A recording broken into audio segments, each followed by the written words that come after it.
Hey guys, welcome back to TechMan. Today, let me show you how to delete all photos in Google Photos at once. Deleting all photos in Google Photos at once isn't directly available, but there is a fast workaround by deleting photos month by month. First, open Google Photos and switch your view to the month filter instead of day. This way, you can select a whole month's worth of images at once, which is the most efficient way to handle large numbers of photos. Depending on how many years of photos you have, you may need to repeat this for each month, but it's much faster than selecting each photo individually. Once selected, press the check mark and confirm deletion.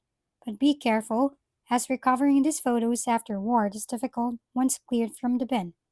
Another option is to go to your profile, open Manage Storage, and delete large photos and videos, which can remove unnecessary files quickly.